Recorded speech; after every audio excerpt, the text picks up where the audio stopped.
Esse é o podcast Mídia e Marketing do UOL. Toda semana a gente entrevista um executivo da área sobre carreira, propaganda e negócios.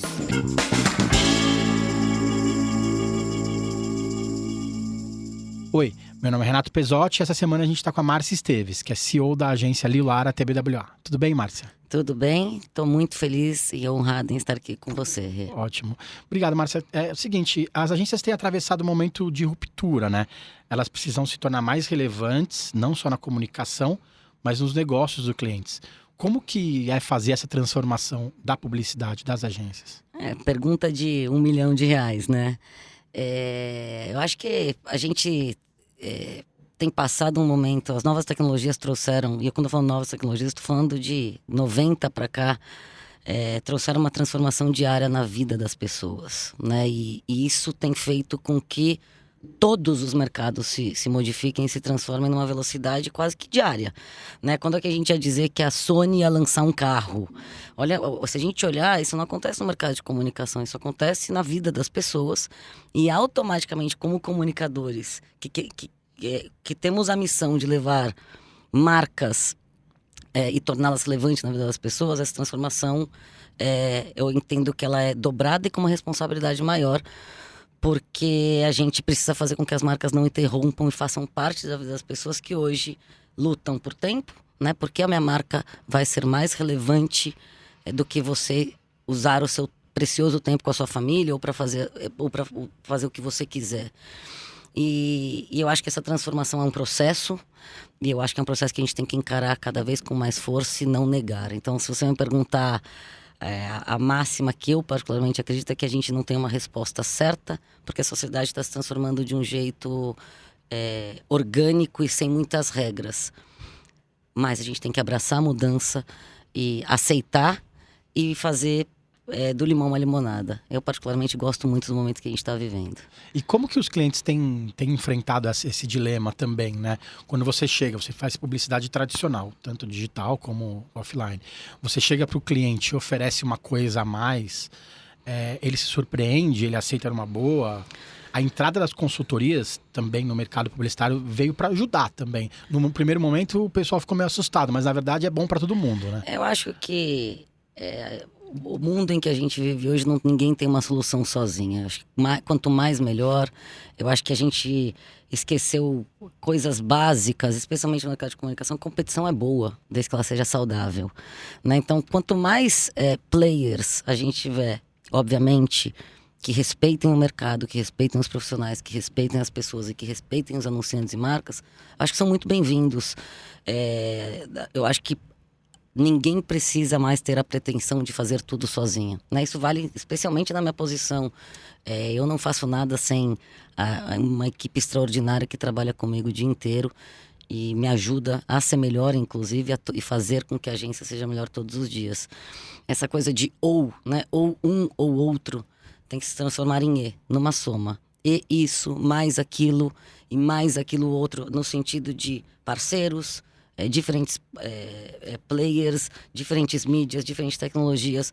E a gente tem que ter abertura para aprender e acho que humildade para entender que a gente não sabe tudo e que juntos somos melhores e que a gente pode fazer um mercado melhor mais forte, mais unido e absolutamente mais relevante. Talvez esse seja o maior desafio das agências de publicidade hoje, entender que o mercado mudou, que precisamos somar uns com os outros. Eu acho que o melhor, assim, acho que são alguns desafios, mas se eu tiver que colocar um desafio principal, que é o que eu tento ter muita atenção, como é que a gente faz para que as agências reflitam o Brasil como ele é, né? A gente tem uma alta concentração de agências, as principais estão em São Paulo. Eu brinco que São Paulo é Manhattan do Brasil, no sentido de uma grande metrópole.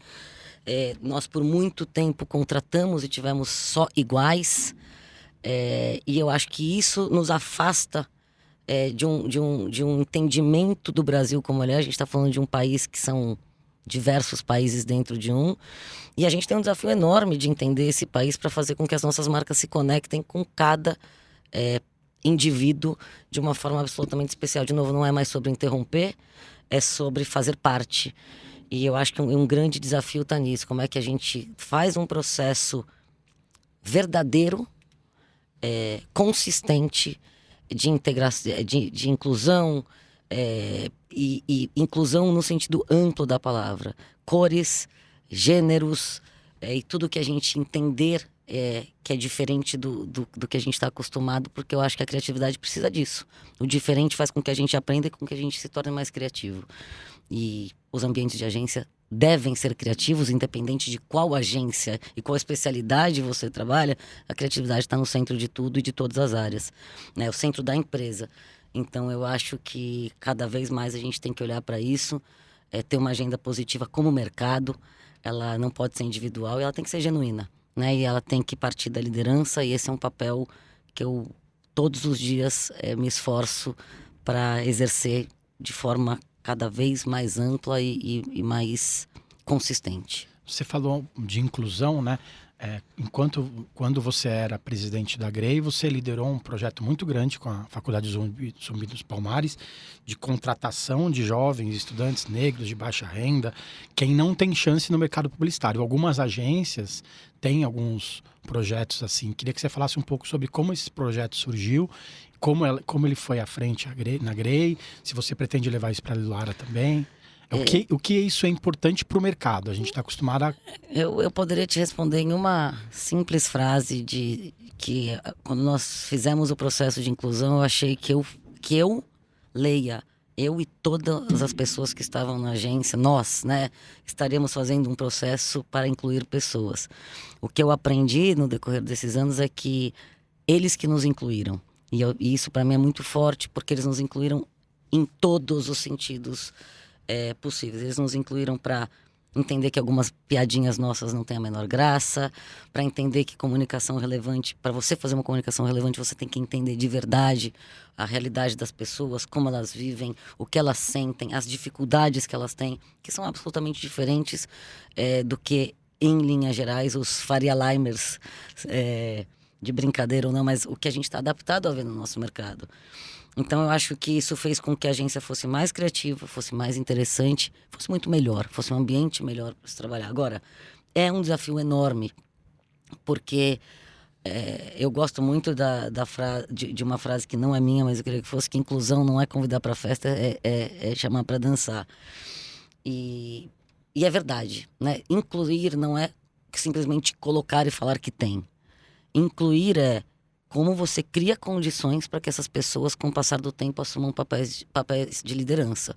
Cresçam, se desenvolvam. E quando eu digo papel de liderança, é para que elas sejam o que elas sonharem ser. E isso passa por capacitação.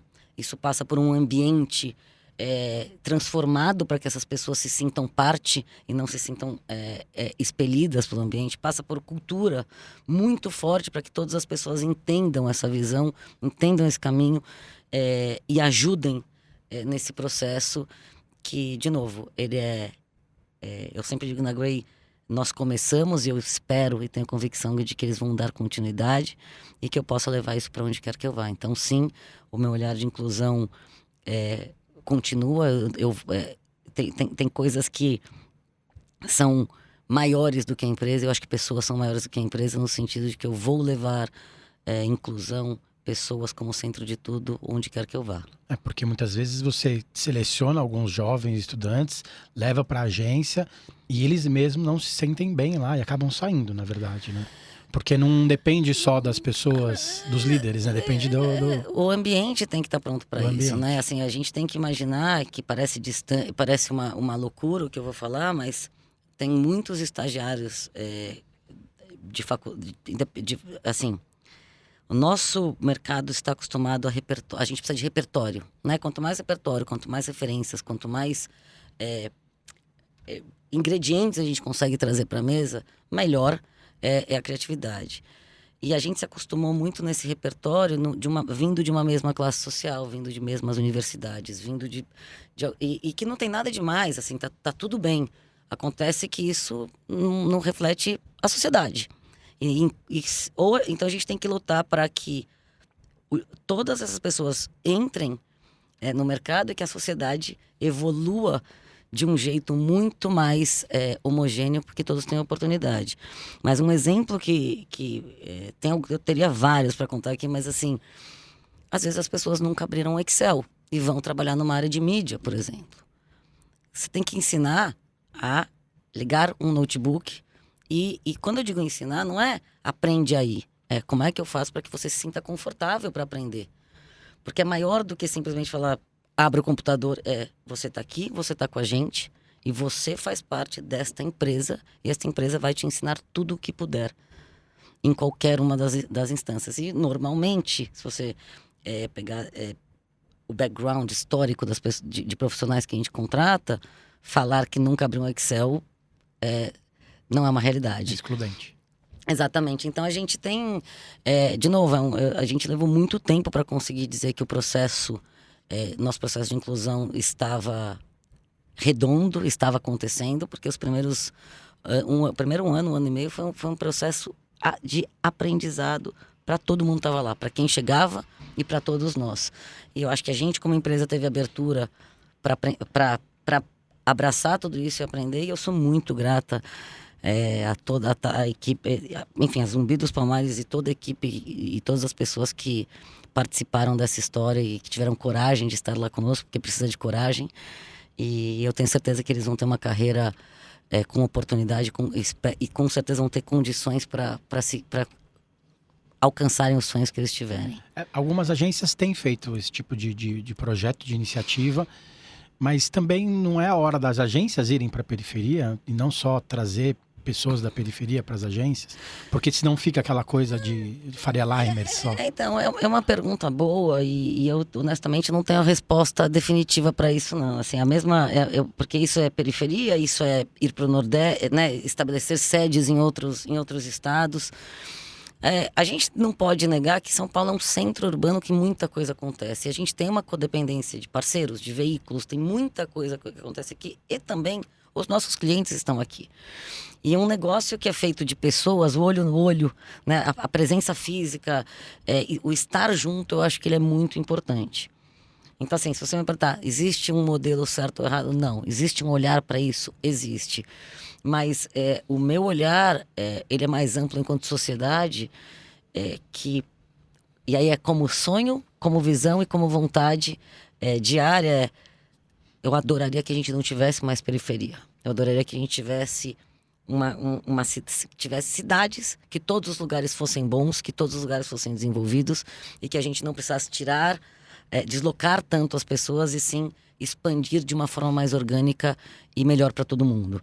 Então, sim, é um olhar, mas talvez como processo a gente tenha que trazer as pessoas um pouco para cá para que a gente possa desempenhar esse papel e aprender junto e quem sabe a partir daí conseguir transformar a periferia e os lugares menos favorecidos em geral em lugares absolutamente extraordinários como são os centros das grandes cidades. Mídia e Marketing volta já. Os podcasts do UOL estão disponíveis em todas as plataformas. Você pode ver a lista desses programas em uol.com.br/podcasts. Recebe salário, faz transferência, pagamento, recarga de celular e até empréstimo, tudo sem taxa. PagBank, a sua conta grátis do PagSeguro. Baixe já o app e abra sua conta em 3 minutos. Me conta, você ia prestar vestibular de medicina, né? Como que você foi parar na publicidade? Eu sempre disse que seria médica, sempre acreditei que seria médica, para a família e para mim mesma. Eu adoro cuidar de pessoas. Então, para mim, era a profissão mais óbvia. Mas eu confesso que eu tenho uma extrema dificuldade. Eu comecei a fazer cursinho junto com a escola. Eu tenho uma extrema dificuldade de entender física e química de uma forma bastante genuína. Assim, enfim, minha cabeça é bem humanas, se é que a gente pode dizer desse jeito. E aí eu, enfim, estava na escola e naquela pressão de cursinho do que você vai ser quando crescer, que até hoje eu não sei direito. E uma amiga minha, uma das minhas melhores amigas até hoje, estava com aqueles guias de estudante, descrevendo as profissões. Eu li lá, publicidade, propaganda. Prestei, assim, literalmente prestei, entrei sem saber quase nada. Não que eu saiba muito hoje, mas lá eu sabia menos ainda da complexidade de agências, de anúncios, eu entendia muito pouco. Mas eu confesso que eu me apaixonei loucamente por essa profissão. Eu sou privilegiada, assim, eu acordo todos os dias. Para mim, trabalho não é um martírio. Para mim, trabalho é um prazer, eu sou feliz indo trabalhar todos os dias, eu amo o que eu faço, eu amo conviver com as pessoas. E eu entendi que talvez essa coisa de medicina e pessoas andem juntas, no sentido de olhar por pessoas, cuidar de pessoas, criar condição para que as pessoas cresçam, se desenvolvam. E mais que isso, essa troca, né? Não é um caminho único, eu aprendo muito mais quando eu estou com as pessoas, e eu acho que comunicação é isso. Eu sou apaixonada, não me vejo fazendo outra coisa hoje, então eu dei sorte. E você teve uma carreira mais tradicional, né? A gente tem uma série de executivos, inclusive, que foram entrevistados aqui no podcast. Muitos trabalharam em outras áreas, fizeram outras faculdades. Você tem uma carreira mais tradicional, entre aspas, né? Você fez faculdade de comunicação, foi estagiar em agência. Você tem uma carreira hoje que, para quem ouve o podcast e é estudante de publicidade, é o sonho, na verdade, né? Não sei, espero que sim, assim, eu espero que as pessoas, de verdade, independente da carreira, de cargo, de função, eu nunca trabalhei em busca de cargo, eu sempre trabalhei em busca de líderes que me inspiravam, e eu continuo fazendo isso. Eu acho que o cargo é uma consequência, e quanto maior o seu cargo, maior a responsabilidade de puxar e criar condições para que novos líderes apareçam. Eu estudei publicidade para comunicação social. Eu fiz pós-graduações em marketing, em projetos, sempre muito na área, mas eu trabalhei minha vida inteira em agência. O que eu adoro esse movimento da agência, eu adoro o olhar de poder trabalhar com diversas marcas, entender diversos mercados e tentar buscar soluções de negócio e criar experiência e solução de negócio para essas marcas. Mas de fato é uma carreira mais padrão, no sentido de agência por uma vida. É que hoje é mais difícil, né? Você vê um executivo com uma carreira mais padrão, né? A maioria dos executivos, presidentes das agências, não teve. Meu olhar é muito maior por aprender com diferentes culturas, no sentido de buscar. Eu trabalhei na América Latina, eu trabalhei na Europa, eu tentei buscar esse cheiro e essa mistura de outras culturas para aprender com diferente, mais do que mudar de área ou de qualquer outra coisa. Eu brinco que eu sou uma garota jovem, mentira. Eu sou uma mulher de relações de longo prazo, eu tenho os amigos de infância, eu carrego comigo as histórias que me trouxeram até aqui. Então, para mim, eu espero terminar minha carreira em agência. Não sei o que vai acontecer, mas é assim que pelo menos eu enxergo hoje. Você morou na Austrália, nos Estados Unidos, na Espanha, na Itália. Isso fez com que essas experiências te fizeram essa transformação para você se tornar uma líder de agência? Sem dúvida nenhuma. Eu acho que eu fui muito privilegiada, na verdade, de poder estudar fora, trabalhar fora e aprender com diferentes culturas, né? Eu acho que o Brasil, só no Brasil a gente já tem milhares de diferentes culturas. Eu procuro sempre viajar para cada pedacinho do Brasil para entender como as pessoas se manifestam, como elas consomem as coisas. E em todos os lugares por onde eu passei, as pessoas falam: mas o que você mais gostava de fazer? E continua sendo, eu gosto de sentar num banco, num canto, num parque, em algum lugar, e observar o movimento das pessoas. É muito interessante perceber que a nossa diferença pode gerar guerra, mas ela pode gerar muita coisa legal, muita ideia diferente, muito insight de transformação cultural e social que tem sido o meu olhar nos últimos anos. Então, de novo, todas as minhas experiências e pessoas que passaram pela minha vida me trouxeram até aqui. E eu de verdade sou privilegiado e tenho que devolver isso para a sociedade de alguma forma, e o meu olhar é desenvolvendo pessoas hoje. Marcas, claro. Marcas. Vamos tocar naquele ponto que você sempre é ouvida, né? Poucas agências têm mulheres na sua liderança. Você foi foi a primeira líder da Grey no Brasil. A gente acho que conta numa mão as agências que têm CEOs e presidentes mulheres. Como é encarar esse desafio e mostrar para outras mulheres que isso é possível? E no dia a dia, essa competência é colocada à prova todos os dias, na verdade? A Fernanda Antonelli veio aqui da Wieden Kennedy e falou muito sobre isso, sobre que ela tem que ser muito melhor do que ela é todos os dias para provar que ela é capaz de ser a líder da agência. Eu acho que, primeiro, é uma responsabilidade. Primeiro, é uma vergonha que nós, em 2020, nós não tenhamos um mercado mais diverso, mais plural. Né? Eu digo mercado, entenda, não é mercado de agências, não é só mercado de comunicação, é um país, é uma agenda que, obviamente, todas as mulheres em posição de liderança puxam, sem perder o olhar complementar, porque eu tenho muita preocupação e é uma das coisas, talvez a Fernanda tenha escutado isso e é uma preocupação genuína, assim, eu não estou na minha posição de liderança porque eu sou mulher. Eu espero estar numa posição de liderança porque por mérito, e eu acho que isso a gente não pode perder no mercado. Então, assim, eu acho que a gente tem que cada vez mais buscar essa pluralidade, sem tirar o espaço dos homens. Não é uma briga, de novo, eu volto pra soma. Eu acho que a gente não é sobre homens ou mulheres, é sobre o conjunto.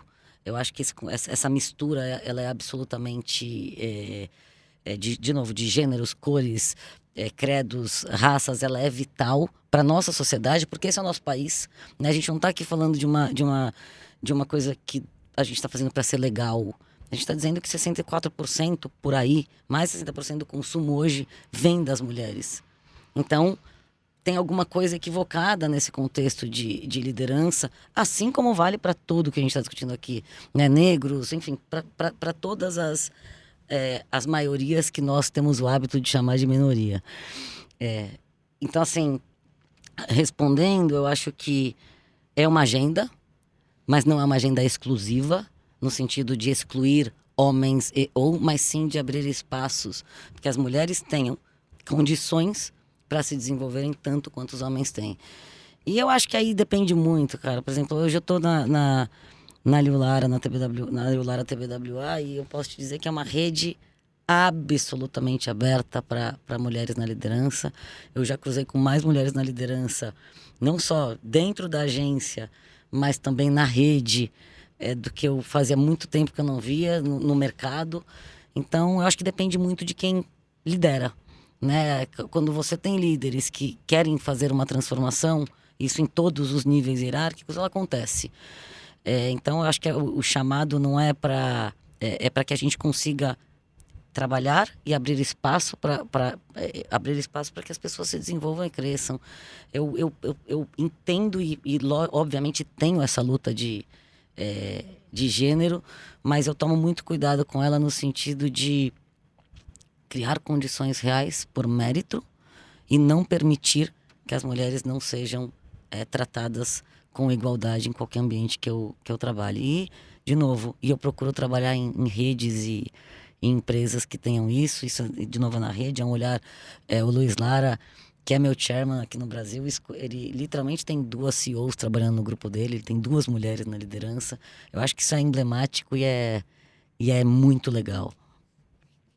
Mas é um trabalho diário, é uma luta diária, na verdade. Tudo que envolve transformação... Não é aquela coisa, temos que falar sempre do assunto. Não podemos passar eu acho que direto. Tudo que envolve transformação da sociedade é um trabalho diário, né? Assim, todo e qualquer processo de transformação é um trabalho diário, é um trabalho árduo, é um trabalho que não dá para deixar passar, depois eu vejo. Ele tem que ser consistente, ele tem que ser coerente, ele tem que ser compartilhado.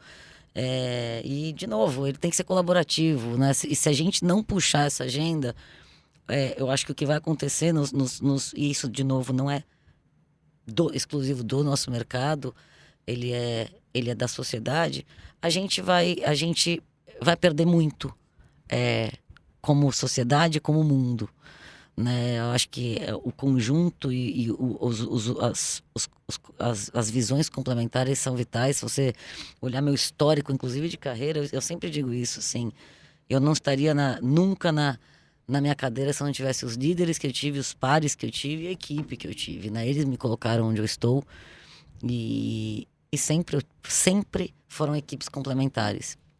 Tem alguma coisa dando certo e eu acho que é esse olhar que todas as empresas por onde eu passei têm não é sobre esta discussão. Essa discussão está fora da mesa desde que haja a complementariedade, tenhamos mulheres e mulheres, negros, todos os gêneros, todas as classes, e tenhamos seres humanos diversos e complementares. Legal. Você trabalhou muito tempo na área digital, né? Você tem uma bagagem digital muito grande. Hoje as empresas falam muito sobre transformação digital. Isso pode ter te ajudado a alçar esses cargos? Acho que sem dúvida. E como que as empresas têm trabalhado essa transformação digital que está super na moda, só que as empresas não são digitais, né? Então, eu acho que a gente tem que é uma das coisas que eu tento acelerar muito. A gente fala de transformação digital desde o final dos anos 90, né? E estamos 20 anos depois nesse processo de transformação. De novo, eu acho que transformação tem uma questão de cultura e de processo e leva tempo. Mas eu acho que a gente precisa ser mais rápido, mais ágil, mais eficiente, mais eficaz nestes processos, né? A transformação digital na minha humilde opinião, acompanhar o que acontece no mundo, acompanhar o que acontece na sociedade. Se na casa das pessoas já tem mais que uma tela, se as pessoas estão conectadas em seus celulares 24 horas por dia, se essas coisas já acontecem, essa transformação já aconteceu, né? Ela não tem que mais ser uma discussão, ela tem que ser uma pauta muito clara de como a gente vai conseguir realizar trabalhos através de uma operação de novo complementar, com perfis diferentes, que atenda à vida das pessoas, né? Então eu acho que as indústrias estão muito mais inovando do que fazendo algumas disrupções que são necessárias, né? E é por isso que a gente está vendo tanta empresa nova entrando, essas empresas que estão olhando para a sociedade, entendendo o que está acontecendo e criando soluções para isso. Eu acho que todas as indústrias vão ter que fazer isso, né? A mudança é constante, é uma certeza, e se a gente não tiver este olhar do que está acontecendo no mundo, genuíno, de entender como as pessoas vivem hoje, como elas enfim, como elas consomem todo e qualquer produto, a gente vai ficar preso em palavras, meios, canais, processos. Ao invés de olhar e falar, cara, é isso que acontece. Se eu quero ser relevante, eu tenho que encontrar uma forma da minha marca, através de ideias relevantes, entrar nesta rotina. E para entrar nessa rotina, automaticamente, o digital já é uma realidade. E quando eu acho que é digital, a gente está falando de novas tecnologias. Então, eu acho que a gente tem que ser mais rápido e atuar de uma forma muito mais agressiva, tanto em empresas quanto agências. De novo, falo pelo nosso mercado, para que a gente passe dessa discussão e entenda que não é sobre meios, é sobre sociedade. E esse atuar de forma agressiva, mais agressiva, tem muito a ver com as agências, né? Elas trabalharam muito tempo, às vezes de forma reativa, fazendo campanhas, investindo em mídias tradicionais, e agora elas precisam mudar rapidamente, né? Eu acho que, honestamente, tem a ver com o ecossistema inteiro. Eu acho que, obviamente, as agências são a bola da vez, né? As agências vão acabar a semana que vem. A crise, eu acho num sentido absolutamente exagerado. Eu acho que se a gente... eu acho que as agências, não necessariamente como são, mas o trabalho de construção de marca é absolutamente vital para ser o elo conector entre marcas e anunciantes. É óbvio que quando você fala de um processo desse de transformação, a gente tem que lembrar que a gente precisou desenvolver novos profissionais. Nós precisamos como indústria, né? Novos profissionais precisaram aparecer, novas áreas precisaram surgir, novas especialidades. Então, assim, tem um processo que acontece que não é tão rápido no sentido de você ter profissionais que aprendam a trabalhar juntos para criar uma solução multimeios, saindo de 5 meios, 6 meios, que foi como a publicidade começou. O meu único ponto não dá para levar 50 anos nessa discussão. Agora, eu honestamente acho que o ecossistema precisa se reinventar. Eu acho que eu chamo muito para isso, tá? Eu acho que as lideranças anunciantes, veículos, agências precisam se unir. Não é sobre um embate, é sobre transparência, é sobre estar junto, é sobre fazer um mercado justo e bom para todos. Esse é um mercado que movimenta que emprega mais de 600 mil pessoas por ano, direto ou indiretamente. Não é possível que a gente não consiga se unir, dar as mãos e criar um mercado.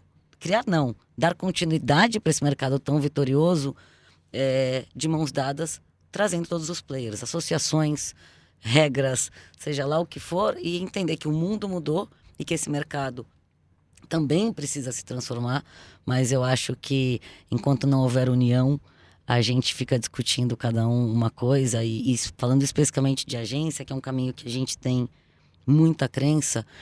Em algum momento os modelos de remuneração misturaram o que são as agências e o papel delas. As agências não são intermediários e compradores de mídia. As agências são construtores de marca que compram a mídia como espaço para levar a marca para a vida das pessoas. Mas o meu core não é a mídia. É o final de um processo enorme que passa por entendimento de consumo, planejamento, estratégia, dados, um monte de coisa nesse caldeirão que culmina, obviamente, em canais e meios para distribuir essa mensagem. E eu acho que a gente tem focado muito, e é por isso que a gente não tem de alguma forma uma discussão maior e uma prática menor, discutido muito o front, o olhar somente da mídia, que de novo é vital, mas o core das agências é construir marca e tornar essas marcas relevantes na vida das pessoas. E aí tem as ferramentas, inclusive canais e meios e a mídia, para nos ajudarem a chegar na vida das pessoas, nas pessoas. E talvez as empresas, as agências que fossem mais centradas em apenas comprar mídia não sobreviveram. Ou não sobreviverão. Eu acho que não, honestamente, eu acho que não há uma agência. Isso que é interessante. A mídia, para todas as agências, especialmente no Brasil, que não temos birô, é um pedaço de um processo absolutamente gigante, que eu acho que a gente esqueceu de contar para as pessoas. Né? A gente tem um ferramental, assim, um investimento, agências são pessoas e ferramentas, se você olhar o investimento maior disso. E a gente esqueceu de contar. Assim, a gente tem, eu brinco, é a NASA em termos de volume. Você pega a lista de ferramentas das agências, é enorme, porque sem isso a gente não começa o trabalho. A gente tem um olhar de estratégia de dados absolutamente vital para tentar entender as jornadas, seja lá quais elas forem. A gente tem um trabalho criativo que é um processo interessante. De novo, ideia não é como o cachorro que você chama e fala, vem aqui, e o cachorro vem, deita no seu colo, como o gato, pula o muro, volta, aparece, é a hora que quer, do jeito que quer, né? Não tem uma lógica muito clara. E aí a gente tem a mídia, que também é importante, vital. Os players, né, os nossos players no mercado são absolutamente vitais na nossa construção do mercado. Mas, entende, é um pedaço de um processo que tem como objetivo construção de marca, fazer com que as marcas atravessem esse processo de transformação, se adaptem, e é um apoio para que essas marcas estejam na vida das pessoas relevantes o suficiente para ir buscando a disrupção necessária a partir do momento que a sociedade acontece. Esse é o nosso papel, ele é maior do que tudo isso, porém precisa de todas as frentes. Então, sim, precisamos dos anunciantes, sim, precisamos dos parceiros de produção e qualquer outro, de experiências, de shopper, de eventos. Precisamos de todas as mídias, de todos os veículos para que isso aconteça. Então, assim, é um ecossistema muito mais complexo do que simplesmente compradores de mídia. De novo, não somos birô. E eu acho que é essa história que a gente tem que contar e conversar como liderança de mercado, para que juntos possamos desenhar o que é bom para todo mundo. Os anunciantes não estão satisfeitos, então vamos conversar. As agências não estão satisfeitas, vamos conversar. Os veículos não estão satisfeitos. Ao invés de ter um ataque, uma defesa, de novo, não é sobre isso, né? Não deveria ser. Eu queria que você citasse uma campanha que você fez parte, que você tem muito orgulho de ter seu nome na ficha técnica. Eu não posso deixar de citar o detector da corrupção. É um dos trabalhos mais premiados do mundo, em todos os festivais que celebram a criatividade e efetividade. Como que funcionou? O que é isso? Porque ele, em 2018, ano de eleição, a gente tem uma grande dificuldade no Brasil para votar, porque é difícil ter informação, né? Nós temos os debates, mas a gente não tem o histórico dos políticos, é muito difícil achar essa informação. E nós, em parceria com o Reclame Aqui, que é um cliente da Gray de longa data, fizemos um aplicativo, obviamente sem custo nenhum no celular, que consolidava a ficha política de todos os políticos que estavam concorrendo nas eleições de 2018. E era muito fácil, muito intuitivo, porque basicamente bastava apontar o celular para a TV ou para o jornal, para qualquer meio, e já aparecia a ficha política e todo o histórico, e mostrava se era ficha branca ou, no caso, a ficha roxa. Roxa era porque tinha algum histórico de algum tipo de corrupção, e a branca não tinha nenhum histórico de corrupção. Foi o aplicativo mais baixado em alguns meses de 2018. Mais do que isso, para mim, eu acho que é o que representa o que a gente busca fazer. Ano de eleição, contexto, uma dificuldade de consumo, no sentido de os brasileiros têm dificuldade para ter acesso à informação, e é de uma forma fácil, de uma forma simples, para qualquer aberta ou possível para qualquer dispositivo móvel. E eu acho que ela representa muito bem o poder de uma ideia. Era um detector de verdades, né? Não era nem de mentiras, é o contrário. Você sabe que isso é uma história longa, a gente teve que mudar o nome algumas vezes, enfim, mas deu certo. Porque, obviamente, nada do que a gente faz com comunicação é para... nós somos comunicadores, você sabe disso, é para ofender alguém. O nosso papel, de novo, é transmitir verdades, especialmente de marcas, no meu caso, para as pessoas. Mas, obviamente, quando você entra, esse é um viés interessante, porque ele é difícil, né? Porque o Reclame Aqui estava dizendo o que era certo. O que era certo não, errado. Estava colocando uma informação que é disponível, na verdade. Ninguém estava criando informação. A Universidade Federal do Paraná nos ajudou com advogados. Isso entrou na grade curricular para compilar essa informação que tem em fórum, que tem em todos os lugares. Mas não é um trabalho simples nem trivial. E é isso um pouco do que eu estava dizendo, do que a gente estava conversando. Olha a complexidade para você colocar uma ideia dessa na rua. Não é sobre somente mídia. É sobre encontrar fontes de dados necessários, é sobre desenvolver um aplicativo, é sobre entender qual é a melhor tecnologia. É sobre ter muita coragem. É sobre algumas coisas. Então acho que esse é um dos... E de novo, não é contra os políticos, é a favor do nosso país e de toda a classe política que tem a missão e o dever de nos ajudar a sermos melhores. Isso foi criado dentro da agência, né? Essa ideia surgiu da agência e vocês buscaram um cliente, ou o cliente pediu alguma coisa que fosse... A parceria com o Reclame Aqui na Gray começou em 2014, e desde 2014 a gente tinha um calendário muito claro de ações com eles, que Dia do Consumidor, e a gente, na verdade, era sempre o Dia do Consumidor, uma vez por ano, no começo. Em 2016, depois que a gente fez alguns trabalhos, Jantar da Vingança, alguns trabalhos para eles olharam e falaram, a gente levou a ideia junto com eles. O Maurício Vargas é um cara extraordinário, criativo também, que nos ajudou muito a construir a Gray. Ele falou, putz, a gente fez junto uma ideia de vamos ter um olhar para o consumidor e um olhar para a sociedade. E aí, então, eram duas ações e que uma olhava para o consumidor, outra para a sociedade. E a gente foi fazendo isso, então, 2 ações por ano. E aí veio essa ideia, ano de eleição, todo mundo fervilhando por informação, uma eleição aplicativos já falando disso, super né? dividida e super complicada. Exatamente, um monte de coisa borbulhando, a gente só olhou para toda aquela maçaroca de informação, unificou e tentou apoiar o nosso país. Teve uma ideia simples, mas extremamente complexa, né? Que apontar o celular para uma tela e mostrar se o cara tem histórico positivo ou negativo é simples. Só que é extremamente complexo montar todas as coisas que vêm por trás. É isso mesmo, mas tem que ser simples. Não, uma ideia que se conta, apesar de eu ter falado por vários minutos, se conta em 1 minuto. E eu acho que tem que ser sobre isso, né? É sobre simplicidade. Se a gente tornar os processos... as ideias complexas, as pessoas não vão entender, né? Então isso é importante. Agora, que existe uma complexidade por trás de qualquer ideia, pode ser, você conhece bem, pode ter certeza que sempre tem. Queria que você contasse uma campanha que você não tenha participado, que você olha e fala assim, nossa, queria ter feito isso. Bom, tem várias, né? Eu acho que a gente está falando do nosso mercado, especialmente um dos mercados mais criativos do mundo e isso... E nós somos imbatíveis, é por isso que eu puxo tanto pela União.